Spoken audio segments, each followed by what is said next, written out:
Right, welcome back to Dealstream. In the first hour, we heard from four really amazing startups, right from solar energy all the way through to insect burgers, which I'm really fascinated to hear more about. Some really great ideas coming up in the clean tech space. Now, all of the startups that you're seeing on Dealstream are ClimateLaunchpad alumni. These are people who have come through their accelerators and they're now seeking funding to really and truly achieve escape velocity for their ideas. And we've got four more really exciting startups coming up in the next half an hour or so.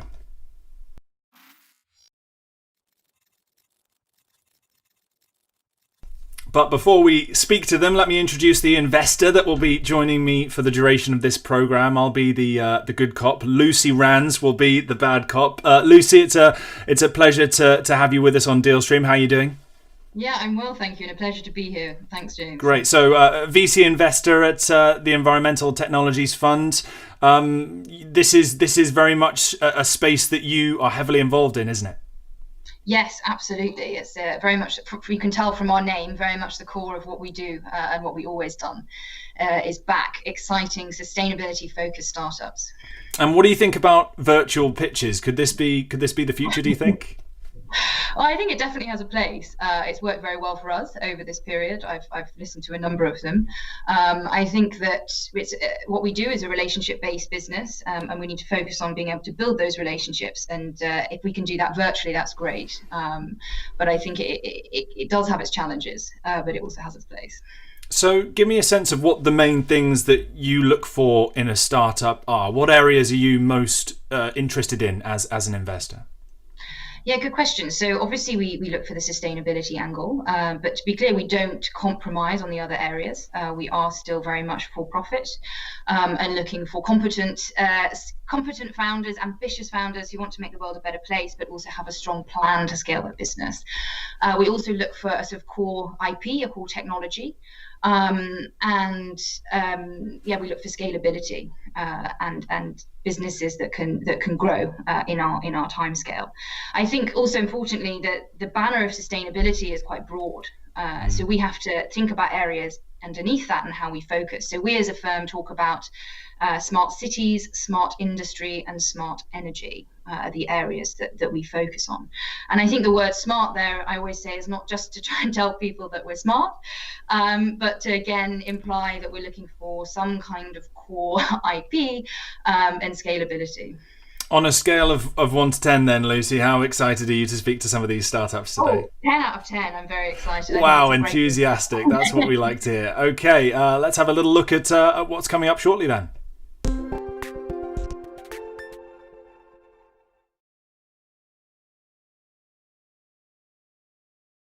So, in a few moments, we'll be finding out a little bit more about a 24/7 virtual facility manager, Bandora Systems, and two companies as well whose mission is to rid the world of food waste, total control and whole surplus. Really excited to speak to all of them shortly. Just a bit of legal information that I have to read out. The information provided in this Dealstream program is only intended for investment professionals, business angels and so on, certified high net worth individuals right across the EU, the UK and Switzerland, so no other person really should rely on this in any way.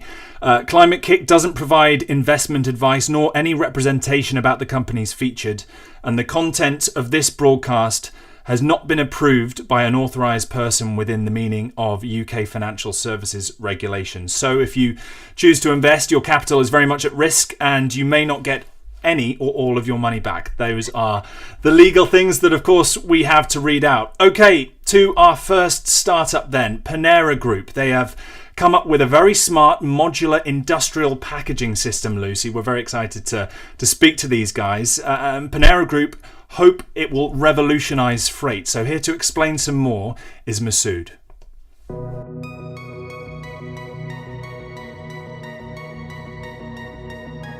Hi everyone, this is Masood, co-founder of Panera Group from Switzerland. The high level of complexity in logistics comes from the high degree of customization, missing standards, and multimodal transport network. As an example, industrial packaging market is consisting of two different types of products. One is a standardized packaging such as Euro or US pallets, And the second is customized size packaging, which is used for industrial goods with specific sizes like turbines, automotive parts, or even furniture. The complexity is the cause of process inefficiencies such as high material waste, inefficient use of transport capacities, and high amount of unnecessary handling operations. This results in higher costs, dramatic carbon emissions, and lower transparency throughout the supply chain. Our solution is a smart modular packaging system which can be nested from 4 directions to create any defined surface area of pallets and is optimized towards maximizing the process efficiencies. The modularity, reusability, and extended lifetime of our system enable us to feasibly equip our modules with traceability and IoT sensors as a prerequisite for implementation of an effective circular economy in this market. The global industrial packaging market is valued about 60 billion euros, with customized size packaging representing more than 15% of the market. We choose to first enter the customized size market as we have a strong value proposition where we can decrease the cost up to 90% and reduce the waste by more than 95%. So far, we have raised about €500,000 in pre-seed round. This is enough to achieve our next main milestone, which is performing the pilots with our clients starting in December 2020. We are looking to raise further €3 million in spring 2021 for the scale-up and commercialization of our product. With this, I would like to thank you for giving us the opportunity to present our disruptive innovation and look forward to talking to you all. And here he is, Masood's on Dealstream. Welcome to Dealstream, Masood. How are you? Very well, very excited. Yeah, well, thank you very much for being part of the show. As you know, I've got Lucy alongside me. We're going to ask you a few questions, so I'll start. Just listening to that video there, the numbers that I sort of picked out, 90%, 95%. These are really big numbers. These are numbers that investors will love hearing. Talk to me about the process of designing these modular stacks. Sure. The fact is that the pain was initially recognized by my co-founder Matthew during the time that he was working in a company that they are working with customized size pallets on a regular basis, on a daily basis. And seeing the big numbers, as you mentioned, on the waste and also the financial part, it was a trigger for him to think of, okay, we have to come up with a solution.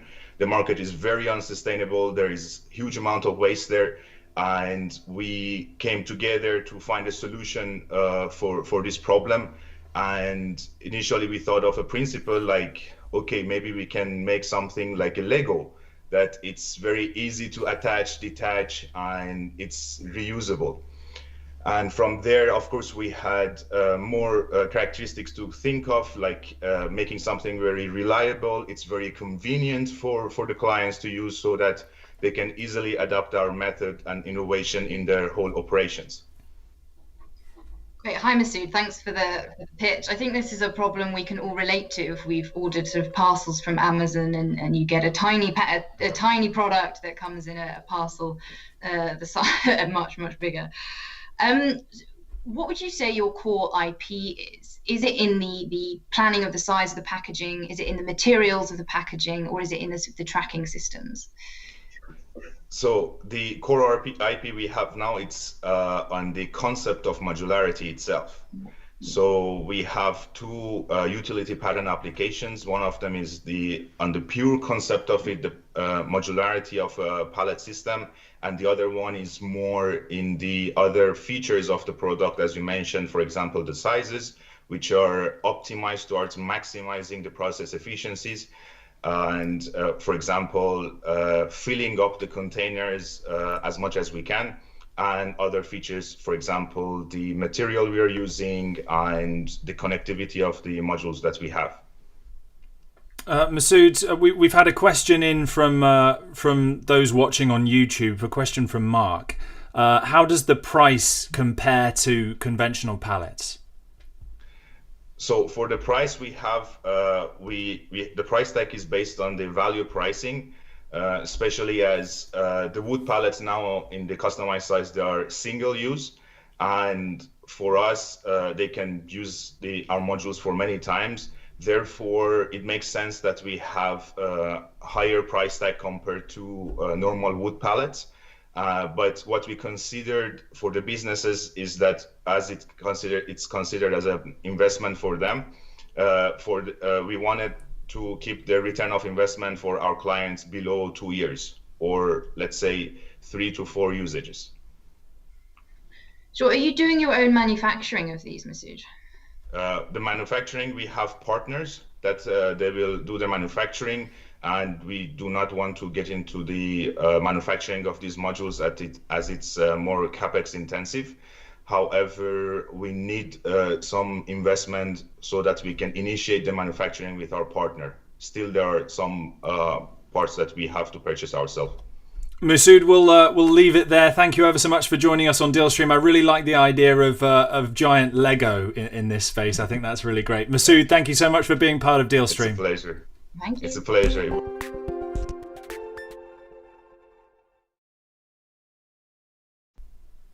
Okay, we're off to a great start. We're off and running in this special grand final edition of Dealstream. Fascinating to hear there from Masood. These are all LaunchPad alumni, a reminder that we're speaking to today. All of them, they're looking for funding.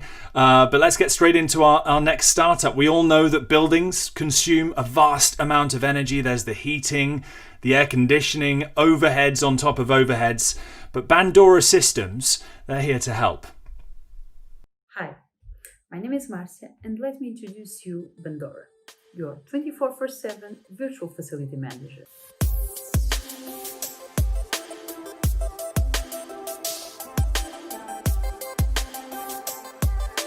Buildings are responsible for 40% of the energy consumed in the world. And even with the most recent technology advance, like smart buildings, they are not able to solve the problem. The occupants are still uncomfortable, and the real facility managers' skills don't follow this complexity increasing of smart building system.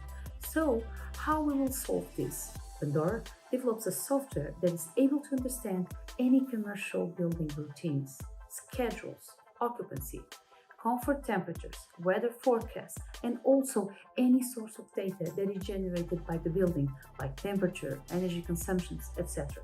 With this, we are able to support the decision-making of the real facility manager, adjusting the operation settings of the commercial building towards energy savings and indoor comfort. This is not just a fast-growing market with about 9% year-on-year, but a huge opportunity. The most recent Energy Buildings Performance Directive created a new indicator, the Smart Readiness Indicator, which oblige that any commercial building has to install a monitor and controlling device inside. So this is the peak opportunity of Bandora.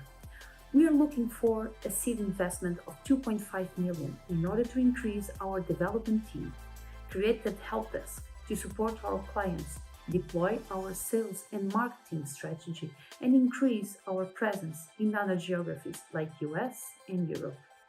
Bandora, when smart is not enough. Thank you. And Marcia joins us on Dealstream. You've traded in the flowery wall for a white wall this time. Great to see you, Marcia. How are you doing? Fine. Nice to meet you guys. Yeah, great to have you on Dealstream. Thank you so much for being here. I'll kick things off for the Q&A then. Listen, Marcia, presumably COVID-19 has impacted Bandora. People have been exiting buildings all over the world, haven't they? What kind of challenges has that thrown up for you? Well, in what concerns Bandora's team, it brought a lot of challenges. Regarding the customers, because we have a pipeline that we prepare in January and February, and things got delayed. However, on the other hand, since the workplace concept changed completely, actually facility managers are not able to predict, to understand the schedules, the routines anymore, because people have mirror teams, they don't respect the previous schedules. So since this is always changing and moving, this creates a huge opportunity for Bandora in order to help these buildings and facility managers to work at a peak of efficiency. Sure, and Marcia, you mentioned that this is a very hot space, and I agree. I think it's a great time to be doing what you're doing. But I do think it's also attracting a lot of great entrepreneurs and a lot of new companies in this space. So how do you plan to compete with others trying to do the same thing?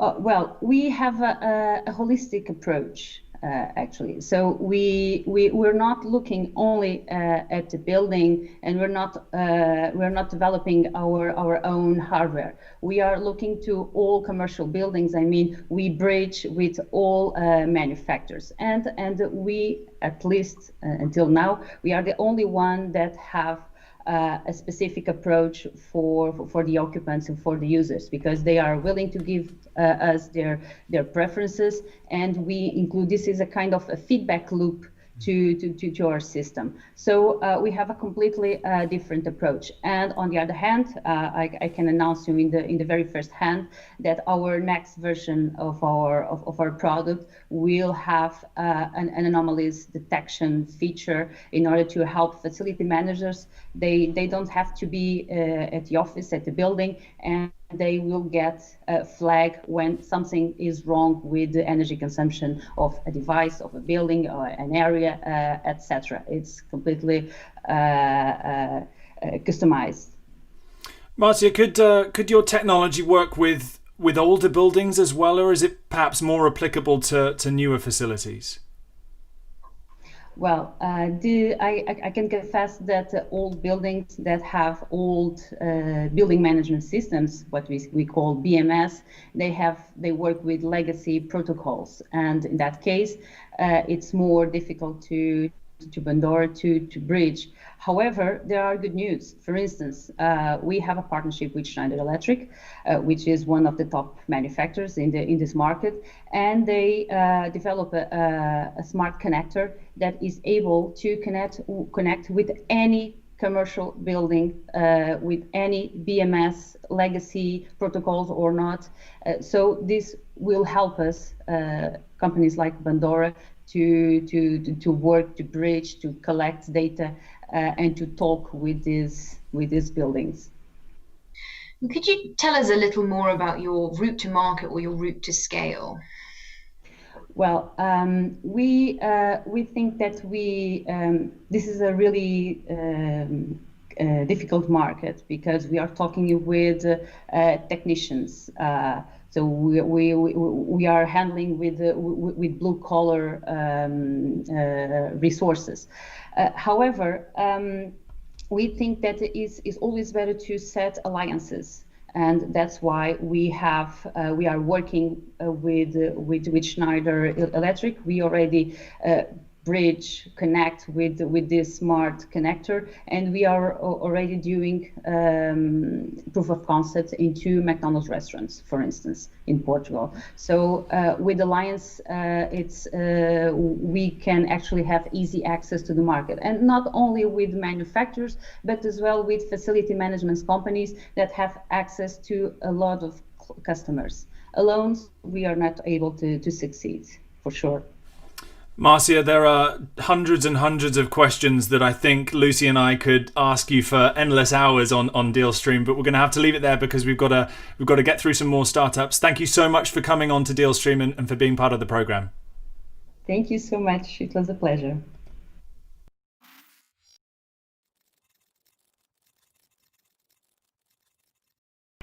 Right, I'm really excited to speak to our next startup. They're called Total Control, and they've come up with a platform designed to solve the $750 billion global food waste problem. And Charlotte is their CEO. 1/3 of all the food that we produce is wasted each and every year.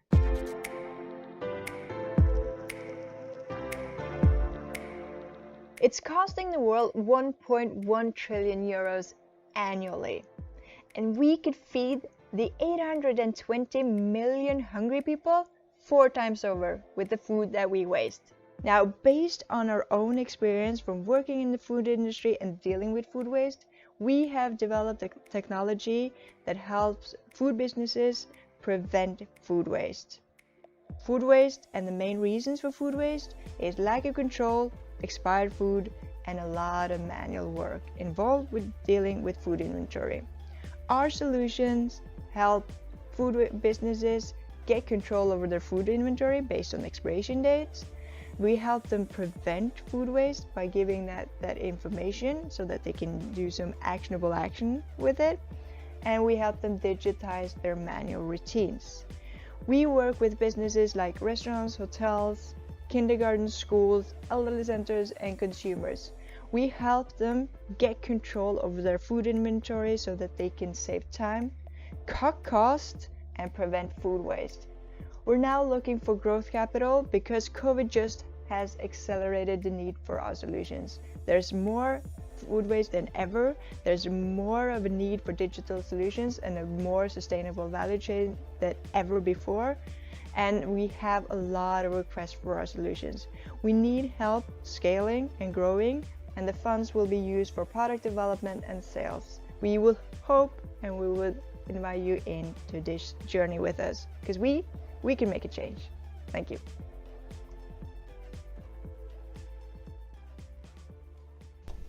And Charlotte's on Dealstream. Charlotte, that was a great sign off. You should be a presenter. Wow, that was awesome. Lovely to see you. How are you doing? Good. How are you guys? Yeah, we're great. Here. We are really great. It's really nice to have you here. I'm really excited to chat to you about this because the system, the apps, the platform, it all looks great. It all looks really comprehensive, really, really well put together. Talk me through the inspiration for you guys starting Total Control. So the company was started on first-hand experience with this as a problem from all of, if you look at our team, everybody has expertise within or an experience within hotels, restaurants, grocery stores, they're farmers. So we have a vast majority of people that have experienced food waste as a pain for firsthand. Me and my co-founder, we were managers in grocery stores. So that's where we got the firsthand pain of food waste when we walked the aisles of the grocery stores looking for food that was about to expire and expired. So a lot of pain that we've seen firsthand. Lucy, over to you. Well, thanks. Hi, Charlotte. Nice to see you again. I'm a big fan of Total Control and yours, as you know. I think you're having a huge impact on a very important space. So it's great to see. I did promise James I'd be bad cop, so a slightly more complex one. Do you rely at all on government incentives? Yeah. So one of the things that is extremely good with our timing now is the laws and regulations that are coming on food waste. So we know that Spain, Italy, China has laws on food waste, especially within the hospitality market. And there's just coming more and more laws within this space. And of course, as you know, like the smart city concepts, they're pushing more the municipalities to focus more on prevention of food waste, cutting CO2, and digitizing. So the timing for us now is perfect because the laws are just helping us scale. We just need to get everywhere. And for investors watching this right now, Charlotte, why should someone invest in Total Control? What is it about you and your company that puts you ahead of the curve? I would say one of the things is that we're already, just being 2.5 years old, we're a leading food waste prevention company. We have a lot of awards to show for in regards to the customer value that we bring and the impact that we see. So we've already established ourselves as a credible food waste prevention player. And especially we have a great team. As mentioned, we have that first-hand experience with the problem. We're software engineers. We know how to build both teams and the software.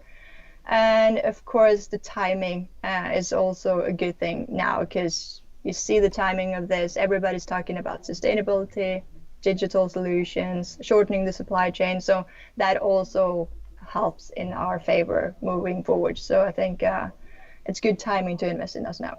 That's for sure. And Charlotte, you mentioned briefly what you were raising for, but can you tell us a bit more about your next steps, maybe in the product? What's new? Yeah, so one of the things when it comes to the product development is more on the analytics part. So we collect a lot of data because we hold information about inventory for our customers. And that data we can utilize in a positive way, helping our customers be more profitable, run their operations more efficiently, and just save a lot of time and cut a lot of costs. So we're developing the product more on the analytics part, so helping them in that way.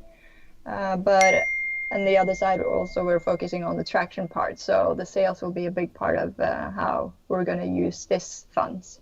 And I know obviously you focus very much on the restaurant sector and food banks and other companies, but do you also focus at an individual level as well, Charlotte?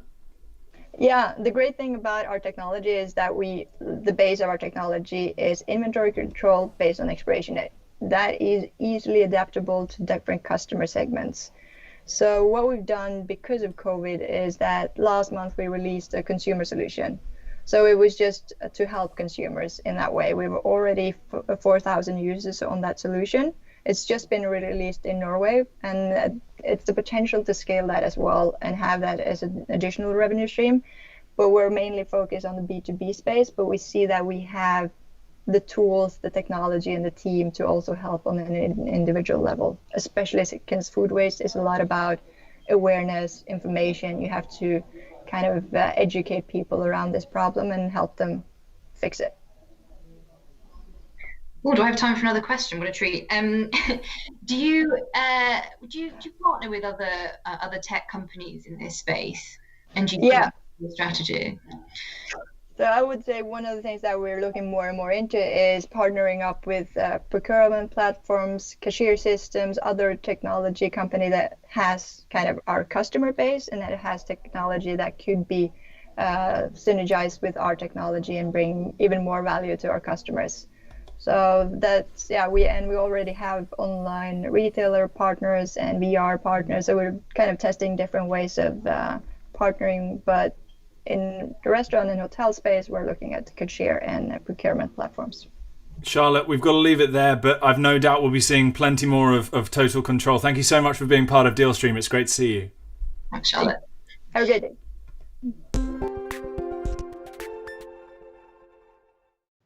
Lucy, we've only got one more startup to go. Where does the time go? I know, it's gone so quickly, but I've been very impressed with what I've seen so far. Good. We'll have a proper debrief after the final startup, which we will introduce now. And we're sticking with the same topic, food waste. We're going to head on over to Turkey and speak to a company called Whole Surplus.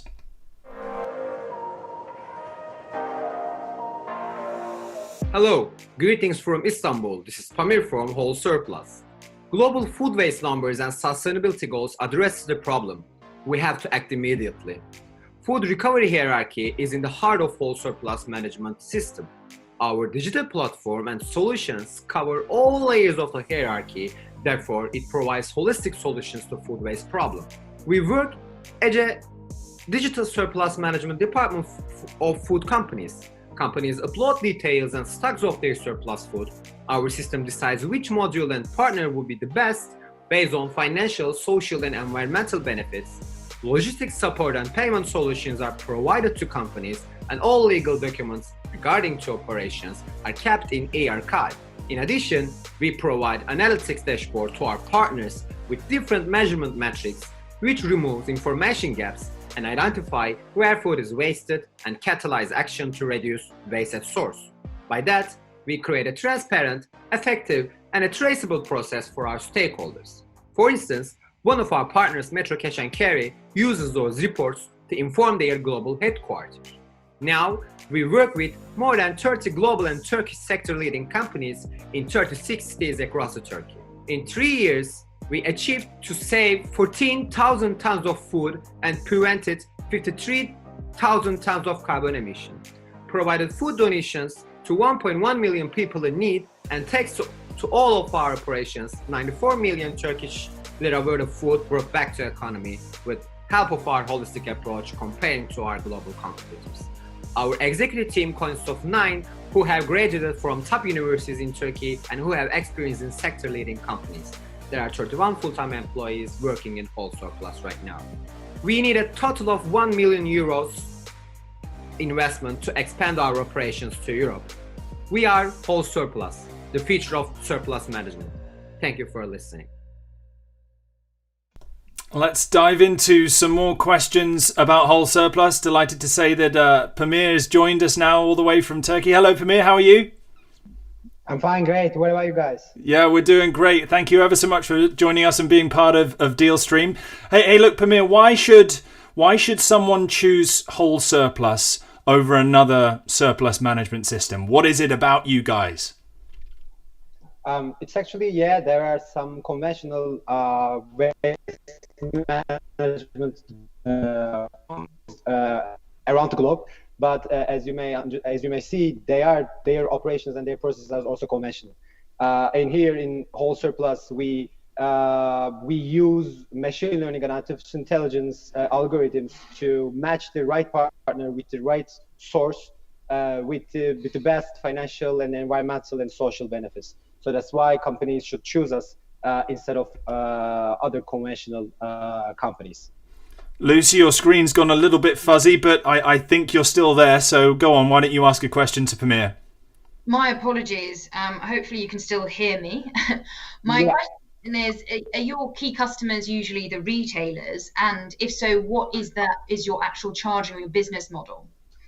Actually, it seems like one of our major partners are market chains and retail in the retail sector. However, producers, distributors, and wholesalers are also in our portfolio.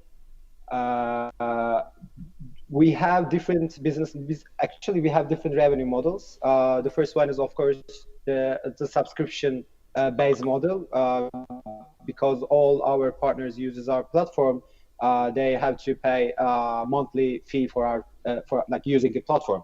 On the other hand, we get commission fee from our successful transactions. Pamir, we've had a question from those watching on YouTube. I'll just add it to the broadcast. You can see it there from Lisa. Do you have any partners in Europe already? Actually, we have 3 or 4 months ago. We had how can I say? We didn't partner yet, but we offered our platform them to use Danone German, Dutch Danone actually. However, our operations are still in Turkey. It's kind of meaningless to just selling the platform to the Dutch Danone and leaving the operation to them. That's why actually we are here in front of you to expand our operations. We really need that investment. But as I said before, Metro Cash and Carry is one of our biggest support around the globe. And in Russia, Germany, Italy, our main point to get into this process will be Metro Cash and Carry. Yeah, Lucy, over to you. Thank you. So I don't know much about the Turkish market. Would you be able to say a couple of words on the market dynamics and if you see a lot of competition in the Turkish market? Actually, it's a curse and it's a love thing because we are the only competitor. I mean, we are the only waste management company in Turkey, so we don't have any competitors actually. And Turkish waste management market is around $2.9 billion. As I say, it's just the waste management market is $2.9 billion. But the main problem is actually like the customers, the partner side.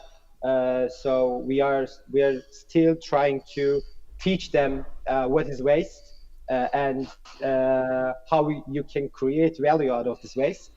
So we don't have like competitors maybe, but our main problem is educating the partners. That's the situation of our waste management market in Turkey.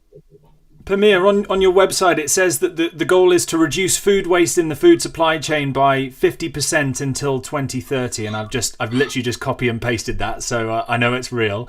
How achievable is that? Are you guys on track to achieve that? Actually, we on the platform when companies upload their stocks, and when our platform matches them with the right partner, we also offer them one of the parameters in the algorithm is how much carbon emission they prevented with this operation. So we also, as you asked, we of course log the carbon emission that companies prevented. It's of course it's a dream and it's a vision to prevent the carbon emission by 50%. But we are on track, and more partners with the sustainability mindset are coming to our portfolio to work with us.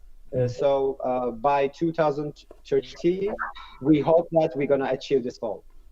And Lucy, I think we've definitely got time for one more if you've got another one up your sleeve. Yeah, she's along a similar line in the market. Do you plan to scale in Turkey significantly first, or are you going to scale in Turkey and across Europe at the same time? Actually, we have 4 different modules to work on: a donation module, resale module, biogas module, and the animal feed module. Two of our modules are already in the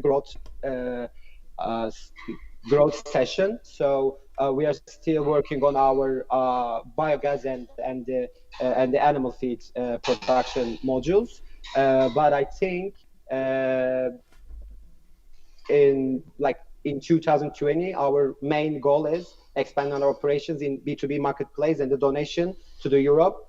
Because in order to get into the EBITDA positive in the 2021, we have to achieve this goal. To be short, the main goal of ours is expanding the operation in 2021 to Russia and to Italy and to Germany. That's our main goal, actually. Well, Pamir, it's great to speak to you on DealStream. The very best of luck with those expansion plans. That's all we've got time for, so we'll leave it there. But thank you so much for joining us on DealStream. We'll see you again soon.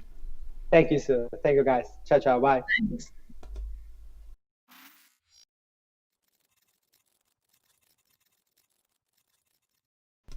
Okay, Lucy, let's have a catch-up. What do you make of these startups that you just saw?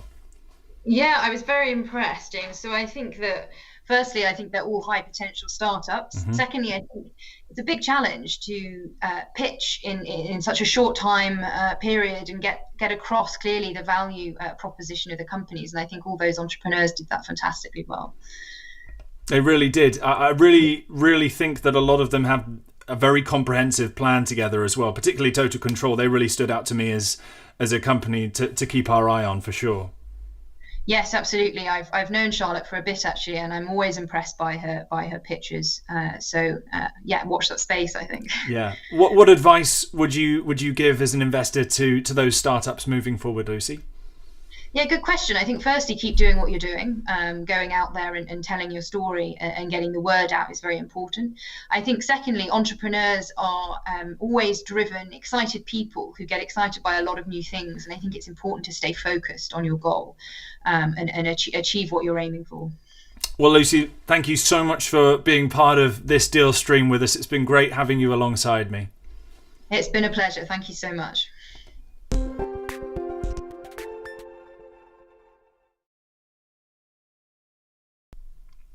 So if you're interested to learn any more about any of the startups that you've heard about today, then please do head to the ClimateKIC marketplace. You'll find plenty more information about a whole host of investment opportunities right across the clean tech space. And thank you for joining us as well. It's been a pleasure to bring you this special edition of DealStream. Thank you very much for your company. We'll see you in the next one. Goodbye for now.